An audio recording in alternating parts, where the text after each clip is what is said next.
추석 맞이 선물을 하나 받았습니다. 아들한테. 영화 티켓이었습니다. 사도라는 영화인데요. 조선 21대 왕인 영조와 그의 아들 사도세자에 관한 갈등, 비극을 다룬 영화였습니다. 우리가 기본적으로 알고 있듯이 아버지 영조가 아들 사도세자가 좀 공부에 열심히 하면서 훌륭한 왕이 되기를 원했습니다. 그래서 굉장히 엄하게 대하고 또 그에 대한 기대감을 가지고 아들을 바라보게 되었습니다. 근데 아들은 공부보다는 무예가 아마 더 좋았던 것 같습니다. 활쏘기라든가 이런 부분을. 그래서 아버지하고 갈등이 생기니까 자꾸 공부가 아닌 자기가 좋아하는 일을 하게 되죠. 이게 이제 비극의 시작이 되는 거예요. 아버지와 아들 사이에. 그래서 결국 갈등이 시작되고 그런 아들을 인정하지 못하는 아버지가 결국 권력과 힘을 이용해서 아들 사도세자를 죽이는 그런 영화입니다. 영화를 보면서 안타까운 마음이 생각 속에 많았어요. 아버지와 아들이 좀 서로 그 마음을 좀 이해하려고 했으면 좀 달랐을 텐데 전혀 이해하려고 하지를 않는 겁니다. 그러니까 결국 비극으로 끝나고 갈 수밖에 없었죠. 서로의 마음을 이해를 못하니까 결국 아버지는 아들 대신에 손자에게 관심과 정성을 쏟기 시작합니다. 그런 손자가 마음에 들었던 아버지는 손자를 왕위에 올리고 싶은 거예요. 누가 방해됩니까? 누가 세자입니까? 설교는 듣고 있습니까? 사도가 세자잖아요. 그래서 그 사도를 제거를 합니다. 자기 손으로 아들을 제거합니다. 그리고 손자에게 왕위를 이제 물려주는 그런 영화입니다. 영화를 보면서 우리의 삶의 현장에도 이럴 수 있다라고 생각이 되어졌습니다. 특별히 부모들이 자녀를 대할 때 자녀의 마음을 이해하려고 하지 않았을 때 자녀들의 숨통이 아마 막는 그런 부모가 될 수 있다는 생각을 했습니다. 아마 이런 생각을 하라고 아들이 영화 티켓을 지정해서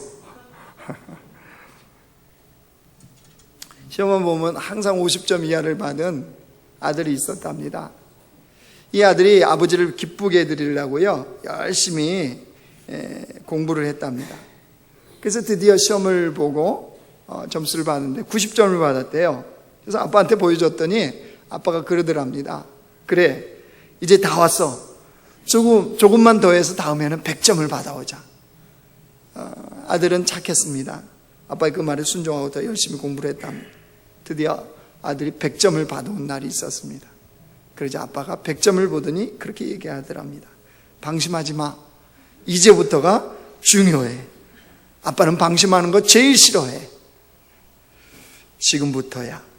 라고 얘기하더랍니다.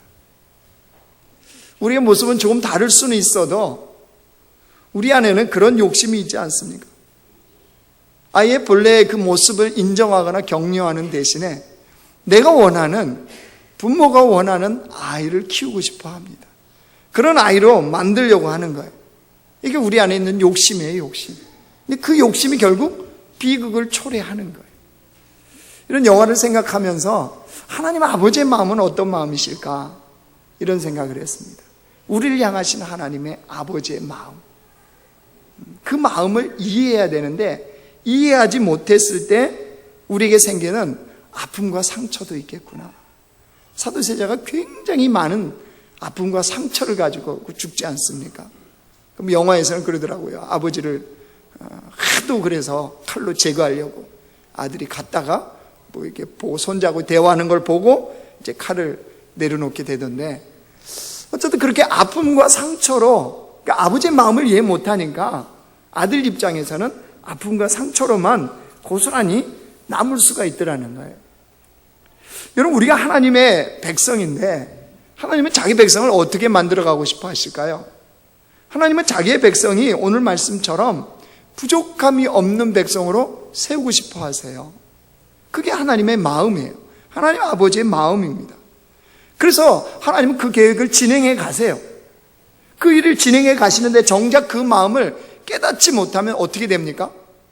인생의 어려움과 아픔이 고스란히 그냥 고통과 어려움으로만 끝나요. 참 힘든 게 그거예요. 인생의 고통과 어려움이 허락되었는데 그게 그대로 아픔과 상처로만 끝나버리는 인생.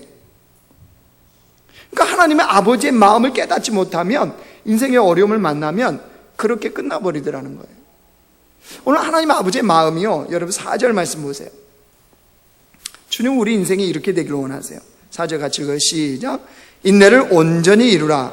이는 너희로 온전하고 구비하여 조금도. 하나님, 우리가 어떤 인생이 되기를 원하신대요? 그렇죠.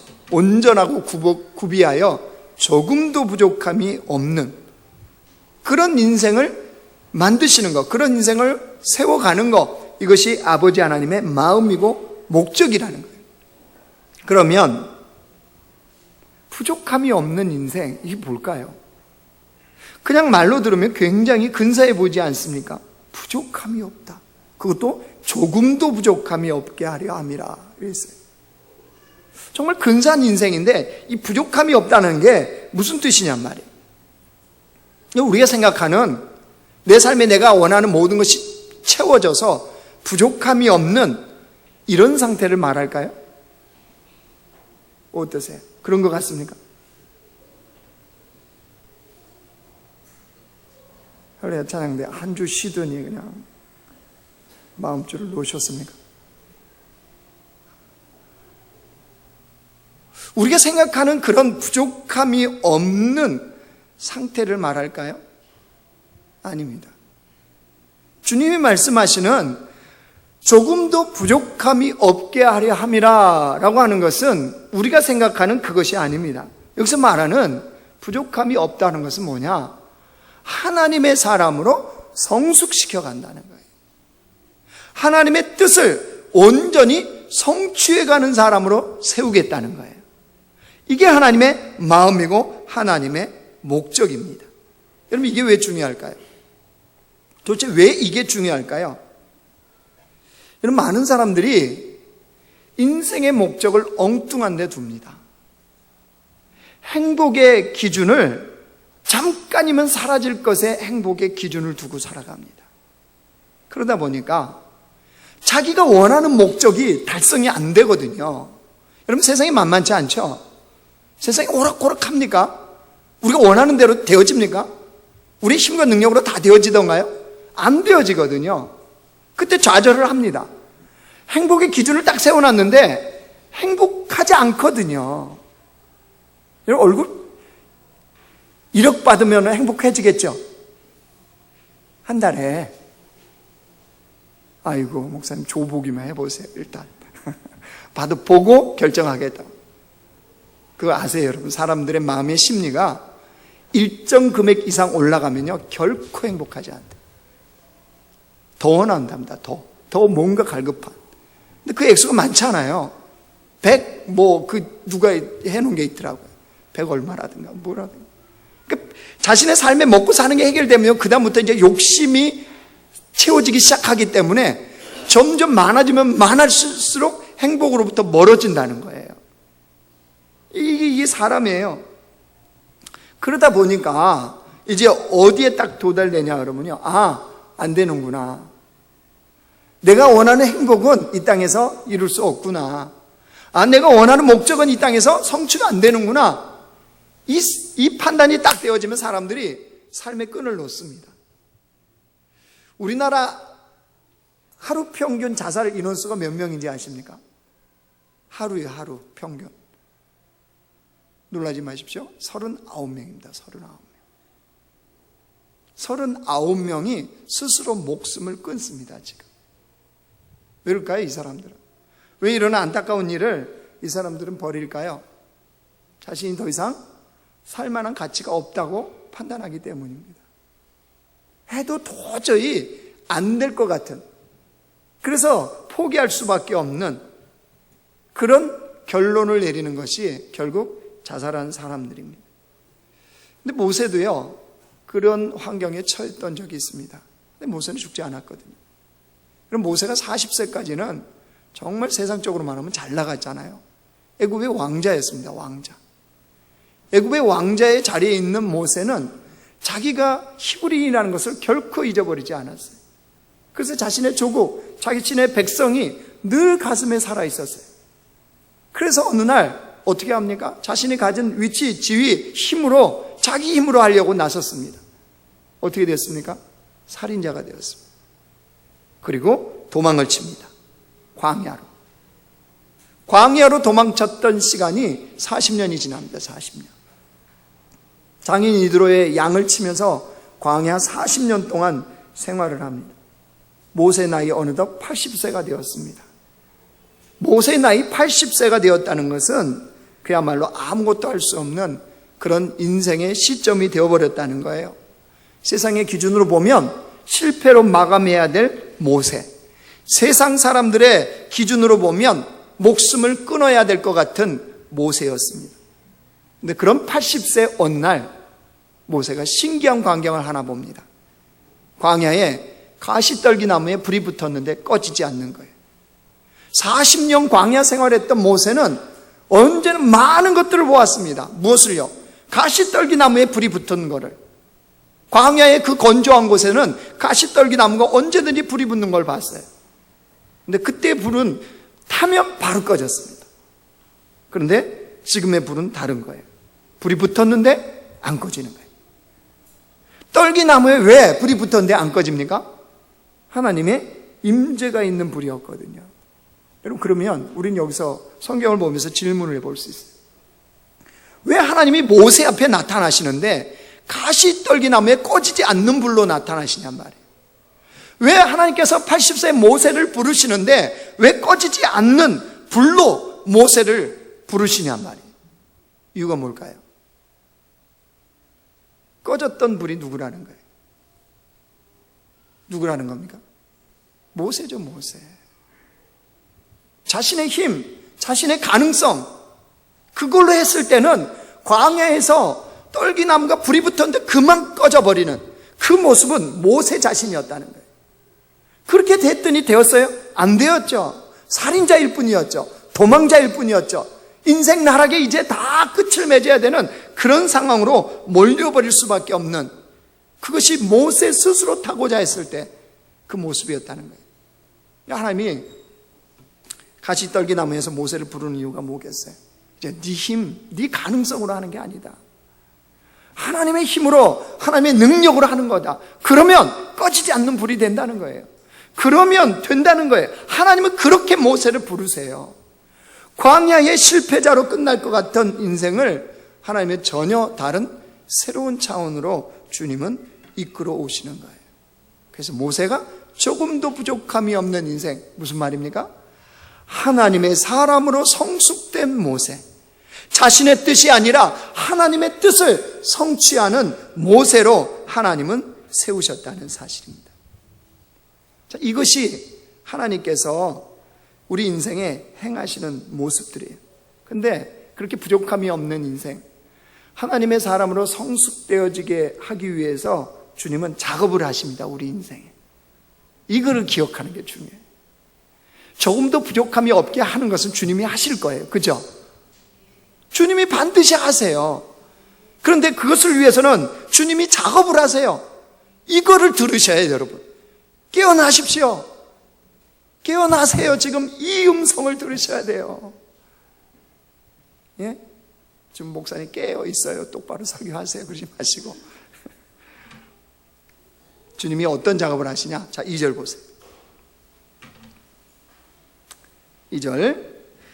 내 형제들아, 너희가 여러 가지 시험을 뭐하거든? 당하거든. 여러 가지라는 것은요, 여러 색깔입니다. 그러니까 시험의 여러 가지 다양성이라는 거예요. 그러니까 고난, 어려움, 시련은요, 다양한 것이 있다는 거예요. 근데 이 시험이라는 것은 뭐냐면요, 시련이에요, 시련. 그러니까 이런 말입니다. 너희가 여러 가지 시련을 당하거든이 아니고 만날 때마다, 이게 옳은 해석입니다. 너희 인생에 하나님이 여러 가지 시련, 아주 다양한 여러 가지 색깔의 시련을 만나게 한다는 거예요. 왜요? 왜 만나게 하시죠? 조금도 부족함이 없는 색, 즉 하나님의 사람으로 성숙되어지는 그런 백성으로 만나게 하시려고요. 그러면 야고보서 이 편지를 수신하고 있는 수신자들은 어떤 형편이었을까요? 1절 말씀 보세요. 1절 같이 읽어 시작. 하나님과 주 예수 그리스도의 종 야고보는 흩어져 있는 12지파에게 문안하노라. 흩어져 있는 표현 안에서 이게 지금 그들이 어떤 형편인지 알게 되어져요. 사도행전을 보면 초대 예루살렘 교회, 이 지금 야고보는요, 야고보서를 쓴 야고보는 예수님의 동생입니다. 초대 예루살렘에는 베드로가 지도자였어요. 근데 베드로가 예루살렘을 떠난 다음에 누가 거기에 서냐 그러면요, 야고보가 예루살렘의 지도자로 섭니다. 그런데 그때 어떤 일이 벌어져요? 이 스데반이 돌에 맞아 순교를 합니다. 그 이후부터 사도행전에 보면 어떤 일이 벌어집니까? 핍박이 시작돼요. 그러니까 예루살렘 교인들이 어떻게 합니까? 다 흩어집니다. 그 얘기예요. 흩어져 있는 12지파에게 문안하라. 그 성도들이 다 고난 때문에, 핍박 때문에 흩어질 수밖에 없었다는 거예요. 이게 뭘 말하는 거냐면요, 이겁니다. 모든 그리스도인들은 시련의 시간을 만난다는 사실입니다. 할렐루야. 한번 따라합시다. 모든 그리스도인들은 시련의 시간을 만난다. 아멘. 그럼 내가 그리스도인이라면 시련의 시간을 만난다, 안 만난다? 만난다는 거예요. 지극히 정상입니다. 지극히 당연한 겁니다. 인생에 시련이 없으시면 의심하셔야 돼요. 하나님이 버렸는지도 몰라요. 왜 그럴까요? 하나님의 목적이 있다고 그랬잖아요. 하나님이 작업하신다고 그랬잖아요. 뭐 하려고요? 하나님의 사람으로 성숙되도록 하나님의 뜻을 성취하는 자로 만드는 것이 하나님의 마음이고, 하나님이 그걸 행하세요. 우리를 안 사랑해서가 아니에요. 사랑 가운데 그걸 행하세요. 우리의 인생을 향한 하나님의 계획이 취소된 게 아니에요. 그 계획을 갖고도 주님은 어떻게 하신다고요? 시련의 과정을 겪게 하신다는 거예요. 그러니까 시련은 우리 인생에 뭐라고요? 필수예요. 필수. 선택이 아니라 필수예요. 자, 우리 옆에 사람 보고 좀 힘들겠지만, 어렵지만, 자, 말해줍시다. 시련은 필수입니다. 시작. 아멘. 그러니까 지극히 지금 내가 무슨 삶을 살고 있다고요? 정상적인 삶을 살고 있는 거야. 할렐루야. 예. 여러분 얼굴 보니까 힘들었군요, 아주. 힘들었다. 다 써져 있네요, 지금. 추석 때도 힘들었고, 그죠? 지극히 정상이에요. 왜냐하면 하나님이 그 작업을 하고 계시니까요. 일상 속에 장애인 스토리텔링 공모전이라고요. 장애인들이 삶에 대해서 시나 수필이나 소설로 이렇게 쓰는 그게 있는데, 거기에 최우수상을 받은 임혜연 씨라고 여자분이 있습니다.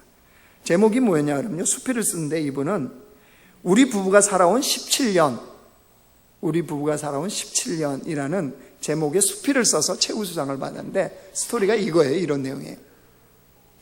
태어난 지 9개월 만에 소아마비를 앓게 되었어요. 근데 그 후유증 때문에 평생을 휠체어를 타야 되는 지체 1급 장애자가 되어버렸어요. 삶이 이제 시작이 쉽지 않은 거죠. 그러다가 나이가 먹어서 30살쯤 되어서요, 같은 장애를 가진 남편을 만났습니다. 그리고 결혼을 했습니다. 행복을 꿈꾸고 결혼 생활을 시작했는데 이게 녹록지가 않는 거예요. 남편이요, 악성 베체트 질환이라고 이 질환에 딱 걸리기 시작한 거예요. 합병증이, 몸이 약한데 그 걸리니까 합병증이 늘어나는데 수시로 응급실을 들락날락하는 거예요. 그러니까 인생이 뭐예요? 남편 병간호해야 되죠. 집안 살림해야 되죠. 그러다가 또 직장까지 다녔어요. 그러니까 삶이 점점 지쳐가는. 그래도 이분이 믿는 분인지라 그럴 때마다 기도로 하나님께 매달렸어요. 하나님을 붙잡고 살아갔습니다. 그럼 남편이 좀 잘했으면 좋잖아요. 남편이 시간이 갈수록 어긋나는 거예요. 점점. 그러니까 어느 날은 술을 왕창 먹고 들어왔더랍니다. 그래서 대판 싸운 거예요, 두 부부가. 왜냐하면 아니 몸이 그렇게 약한데 술까지 먹으면 병든 몸에 술이, 이 독이라는 것을 남편도 알고 자기도 알거든. 남편이 그렇게 먹고 들어오니까 도저히 참을 수가 없더라고요. 그래서 아주 대판 싸우고 이혼을 각오하고 집을 나와버렸대요. 짐을 싸가지고. 아는 언니 집에 가서 이제 머무는 거예요. 저녁에 잠이 올 리가 없죠. 그렇게 하고 나왔는데. 가만히 있는데 그동안 자신이 살았던 삶에 대해서요, 이게 필름처럼 쫙 돌아가더라고요. 정말 가정을 세우기 위해서 그런 몸을 가지고도 몸이 부서져라 일을 하고 남편을 돌보고 애썼는데 결국은 이거구나, 이런 절망감. 밤새 눈물로 밤을 지새웠답니다. 그리고 눈물로 기도를 하나님 앞에 한 거죠. 다음 날이 되었습니다. 이제 마음에 각오를 했으니까 삶을 정리해야 되지 않겠어요? 그런 마음에 각오를 하고 삶을 정리하려고 하는데 하나님이 그 순간 뜻밖의 선물을 주셨어요. 그게 뭐냐면 아기를 임신한 거예요. 그동안 그렇게 애를 갖고자 애를 썼는데도 그게 안 되더래요. 그런데 그때 알게 되었어요. 마지막 포기하려는 그 순간에 하나님이 이 부부에게 아기를 주셨어요. 그 소식을 남편에게 전했고 남편이 그때부터 좀 달라지기 시작하더래요. 물론 여전히 지금도 병원을 간답니다. 그런데 그 횟수가 줄었어요. 남편 자세와 태도가 달라져요. 삶이 달라졌어요. 이 시련을 겪으면서 그녀가 깨달은 것은 하나님이 시련을 주신 목적을 알겠더래요. 이렇게 해서 시작부터 시작해서 지금까지 이 많은 시련들을 나에게 허락하셨구나.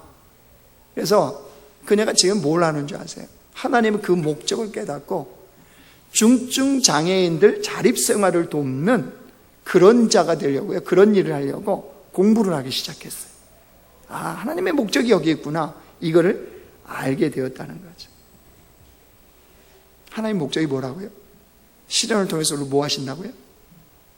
조금도 부족함이 없는 주님의 사람으로 세우는 게 목적이에요. 그래서 우리 인생에 뭘 던지신다고요? 시련을 던지는 거예요. 우리 인생에 시련이 있을 수밖에 없는 거예요. 여러분, 이 목적을 알면 인생에서 만나는 시련을 대하는 자세와 태도, 반응이 다를까요? 안 다를까요? 다를까요? 안 다를까요? 다를 수밖에 없죠. 유아실 오늘따라 애 소리가 여기까지 들리네요. 아이들의 상태는 부모의 영적 상태입니다. 할렐루야.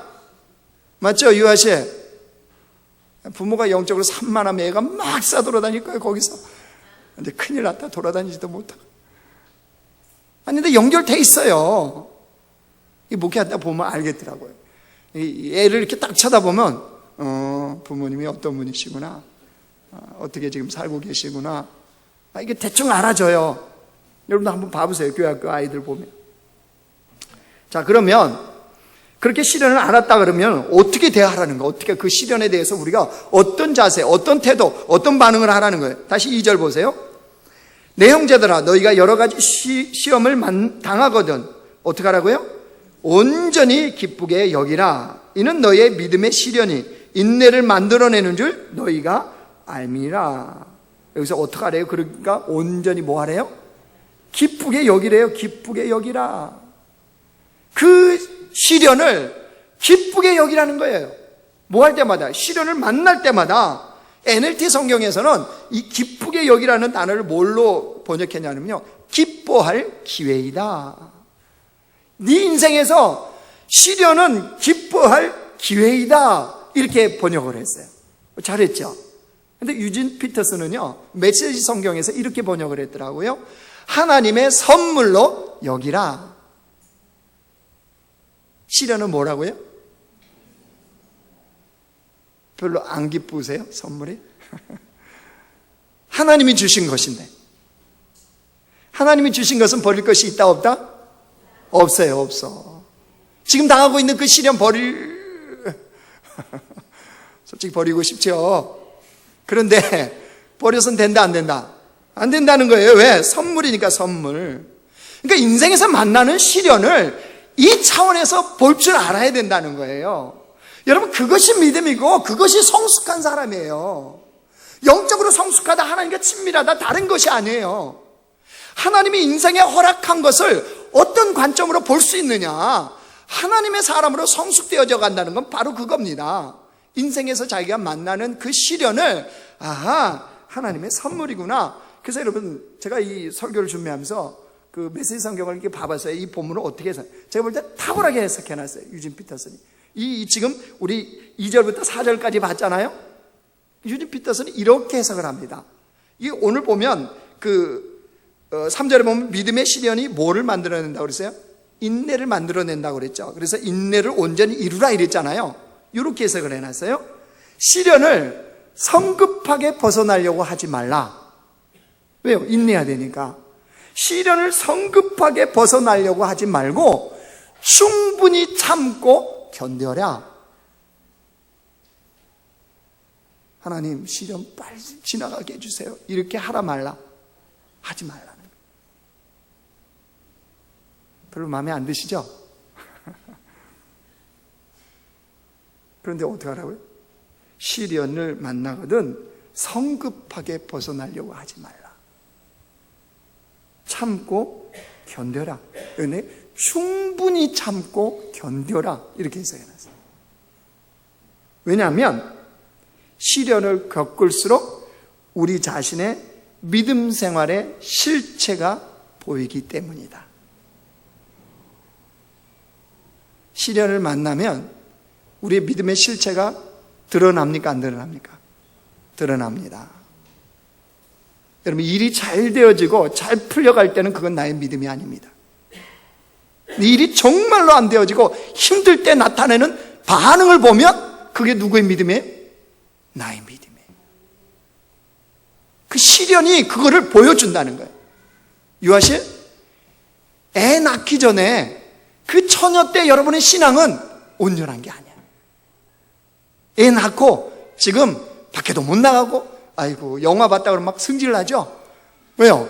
애 낳고는 10몇 년 동안 영화 보러 갈 수가 없어. 애 데리고 어떻게 가요? 지금 그럴 때, 그죠? 때로는 막 남편은 바쁘다고 늦게 퇴근하고 우울증 걸릴 것 같은 이럴 때 그 모습, 그때 반응, 그때 그것이 누구의 신앙이라고요? 나의 실체예요. 신앙의 실체인 거예요. 할렐루야. 유아실? 할렐루야. 조금만 충분히 견뎌요. 애는 크게 돼 있어요. 국방부 시계만 돌아가는 게 아니에요. 애도 커요. 금방 커, 금방. 그 시간을 어떻게 하라고요? 충분히 참고 견디란 말이에요. 남편 잡지 말고 나만 애 낳아서 키우는 거야. 그러지 말고. 할렐루야. 교회 앞에 주차할 때 얼른 남편한테 맡기고 그러지 말고, 남편은 그냥 앞장서서 가시옵소서, 제가 애기 짐과 기저귀 가방과 애를 다 내가 메고 가리이다, 이렇게 하고 들어와야지. 예배당 들어오는데도 당당해. 남편은 애 안고 기저귀 가방 메고, 여자는 뒤에서 성경책 하나 들고 달랑달랑, 여보 빨리 저기 자리 잡아.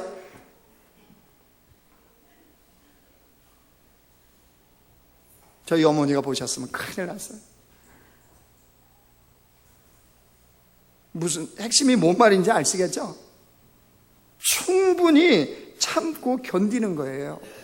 그러면서 나의 신앙이 이거밖에 안 되는구나, 나의 인격이 이거밖에 안 되는구나, 원래 내 능력이 이거구나, 이거를 충분히 봐야 돼요. 봐야 뭐라고요? 그래야 주님을 찾게 되고 주님 앞에 엎드리게 되고 주님만이 소망이라는 것을 그때 아는 거예요. 이게 없으니까 조금만 있으면 내가 세상을 다 가진 자처럼 뭐든지 해낼 수 있는 것처럼 그렇게 사는 거죠. 그게 교만이에요, 교만. 여러분, 그래서 여러분 여기 2절 다시 보세요. 거기 온전히 기쁘게 여기라 그랬죠. 여기라는 이 단어를요, 원문에 보면은 이런 의미로 해석을 해놨어요. 의식 변환 장치를 사용하라. 시련을 만날 때마다 온전히 기쁘게 여기도록 의식 장치를 뭐 하라고요? 사용하라. 이거 왜 그렇죠? 여러분, 우리는 본능적으로 시련을 좋아합니까? 싫어합니까? 싫어해요. 싫어해. 본능적으로 거부합니다. 빨리 갔으면 좋겠다 싶어요. 빨리 피하고 싶어요. 시련이 없는 것을 축복이라고 생각해요. 시련을 하나님의 선물로 본다. 쉬워요, 어려워요? 쉬워요, 어려워요? 어려워. 선물, 그런 선물, no, 하나님, 잠깐만요. 내가 준비되면 주세요. 이러고 싶지 않아요? 이게 우리 마음이에요, 우리 마음. 이게 본성이에요. 그래서 온전히 기쁘게 여기라는 이 단어를 뭐라 한다고요? 이 의식 변환 장치를 사용하라는 거예요. 그럼 어떻게 하라는 거예요? 그런 본능을 따르지 말고 하나님의 선물로 기쁘게 여기는 의식을 의지적으로 가지라 말으라. 가지라는 거예요, 가지라. 할렐루야? 그러면 해석이 되죠? 시련이 복이 아니에요? 복이 아니에요? 목사님, 교회 오면 왜 그런 설교하세요? 한 주간도 힘들어 죽을 뻔했는데. 자, 옆에 사람도 선포합시다. 죽인 김에 확실히 죽입시다. 시련이 복입니다. 시작. 아멘? 아니, 주님의 진리의 말씀에 제 얘기가 아니고 주님의 진리의 말씀이에요. 시련이 복이에요. 그러니까 우리 교회에서는요, 어려움 없고 시련 없는 사람 왕따 시킵시다. 아멘? 막 잘 나간다 그러고, 나는 이 뭐든지, 애들은 뭐 시험만 보면 대학 턱턱 붙고, 뭐 사업은 뭐 하기만, 내가 손만 대면 막 돈이 막 벌린다. 막 이랬어. 뭐 이런 사람은 다 왕따 시킵시다. 아멘? 뭐예요?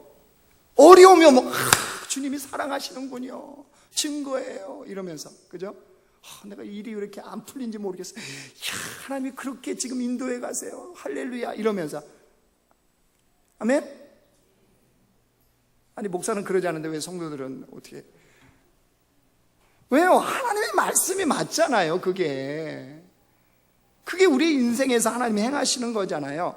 여러분, 홍진경 씨라고 하십니까? 홍진경 39살 먹은 모델 출신인데, 모델 겸 코미디도 하고 뭐 이러다가 요즘 뭐 사업도 안 돼요. TV에 잠깐 나온 거 봤는데 그런 내용을 봤습니다. 어쨌든 사업 뭐 하면서 또 이렇게 왕성하게 나름대로 활동도 하고 이런데 2013년도에요. 암이 발견됐어요. 암이. 난소암 초기에. 그래서 항암 치료를 했답니다. 근데 항암 치료를 했더니 머리가 빠지고 눈썹이 빠지더라 합니다. 그래서 항암 치료를 끝내고 이제 병원으로부터 괜찮다 이런 이제 판정을 받았습니다. 그러나 이 사회자가 그걸 물어봐요. 그 전과 그렇게 암을 가지고 있었던 그때와 지금이 뭐가 다릅니까? 이렇게 물어봤더니 그녀가 하는 말이 이거예요. 그때는 암을 선고받고 치료받는 그때까지 인생 1막이었다는 거예요. 그리고 지금부터는 인생 자기가 2막이라고 생각한다. 근데 인생 1막을 가만히 보니까 연예인들이 그렇다며요. 인기가 아침 저녁으로 다르대요. 인기 순위가. 그러니까 인생 1막을 살 때는요, 아침에 인기가 올라가면 막 살 것 같더래요. 근데 저녁 때 되면 인기 순위가 또 바뀌어요. 사람들 참 약잖아요. 뭐 계속 그 사람 해주나요? 아니죠? 여러분 관심도 없잖아요. 연예인 홍진경이 뭐야 걔가 뭐 벌써. 근데 거기에 자기가 죽고 살더라는 거예요. 아침 저녁으로 바뀌어가는 이 인기에 자기가 죽고 살고, 그 다음에 이 방송인이 뭐니 막 뛰는 게 오직 자기 유익을 위해서, 나만을 위해서, 이게 뛰었던 것이 인생 1막이었대요. 그런데 이제 시련을 통해서 암을 만나고 그런 과정을 통해서 이제 완치가 되고 지금은 인생 2막이라고 생각한대요. 근데 인생 2막이 뭐가 다르냐? 지금은 그런 것에 연연해 하지 않는데, 단 뭐냐? 이것이 내 인생에 어떤 의미가 있느냐? 어떤 의미가 있느냐? 그 말하는 거, 방송하는 거, 사업하는 거, 인생에 어떤 의미가 있느냐?